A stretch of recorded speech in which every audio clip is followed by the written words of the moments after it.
एक बहुत बड़े राज्य में एक राजा राज करता था। उसके पास धन, सेना और सुख सुविधाओं की कोई कमी नहीं थी। फिर भी वह हमेशा बेचैन और असंतुष्ट रहता था। वह रात को सो नहीं पाता था और हर समय किसी न किसी चिंता में डूबा रहता था। एक दिन उसने अपने दरबार में घोषणा की कि जो कोई भी उसे मन की शांति और संतोष का रहस्य बताएगा, उसे मुंह मांगा इनाम दिया जाएगा। कई पंडित, विद्वान और जादूगर दरबार में आए। किसी ने उसे महंगे रत्नों की अंगूठी दी तो किसी ने सोने का तावीज। लेकिन राजा की बेचैनी कम नहीं हुई। थक हार कर राजा ने एक साधारण किसान का भेष बनाया और अपनी राजधानी से दूर जंगल की ओर निकल पड़ा। वह सुनसान रास्तों पर चलता रहा, यहां तक कि उसे एक बहुत पुरानी कुटिया दिखाई दी। कुटिया के बाहर एक बूढ़ा साधु बैठा था, जो धूप में बैठकर अपनी कुटिया की मरम्मत कर रहा था। उसके चेहरे पर एक गहरी शांति और संतोष की मुस्कान थी।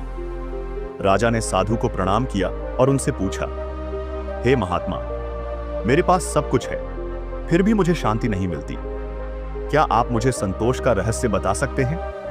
साधु ने राजा की बात सुनी, लेकिन कोई जवाब नहीं दिया। वे अपने काम में लगे रहे। राजा को लगा कि साधु ने उसकी बात अनसुनी कर दी है। राजा ने फिर से पूछा, क्या आप मेरी मदद नहीं करेंगे? साधु ने अब भी कोई जवाब नहीं दिया। वे चुपचाप उठे और राजा को एक फावड़ा थमा दिया।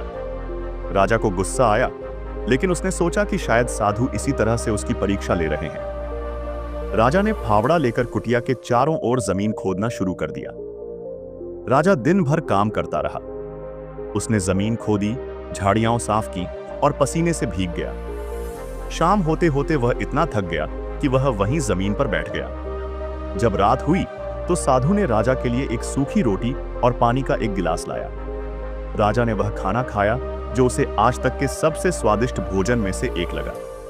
रात में वह जमीन पर ही सो गया और उसे इतनी गहरी नींद आई कि वह कई महीनों से सो नहीं पाया था। अगले दिन सुबह जब राजा उठा तो वह खुद को बहुत हल्का और शांत महसूस कर रहा था। उसने साधु से पूछा, आपने मुझे कुछ बताया तो नहीं, फिर भी मुझे इतनी शांति कैसे मिली? साधु ने मुस्कुराते हुए कहा, हे राजन, मैंने तुम्हें कोई तावीज या मंत्र नहीं दिया, बल्कि तुम्हें काम करने का संतोष दिया। जब तुम मेहनत करते हो तो तुम्हारे मन को बेकार के विचार परेशान नहीं करते। जब तुम भूखे होते हो तो तुम्हें सूखी रोटी में भी स्वाद मिलता है, और जब तुम थक जाते हो तो तुम्हें जमीन पर भी सुकून की नींद आती है। साधु ने आगे कहा, सच्चा संतोष किसी बाहरी वस्तु से नहीं मिलता, बल्कि हमारे भीतर की लगन और सादगी से आता है। जब तुम अपनी मेहनत से कमाते हो तो तुम्हारी छोटी सी खुशी भी बहुत बड़ी लगती है। राजा को अपने प्रश्न का उत्तर मिल गया। उसने साधु को प्रणाम किया और अपने राज्य वापस चला गया। उसने अपनी जिंदगी में बदलाव लाया। वह अब अपने राज्य के लिए काम करता था, प्रजा की सेवा करता था और अपनी मेहनत से खुश रहता था। उसने अपने महल में एक साधारण जीवन जीना शुरू किया और उसे सच्ची खुशी और संतोष मिला। इस कहानी से हमें यह सीख मिलती है कि सच्ची खुशी और संतोष धन दौलत में नहीं, बल्कि अपनी मेहनत, सादगी और दूसरों की भलाई करने में है।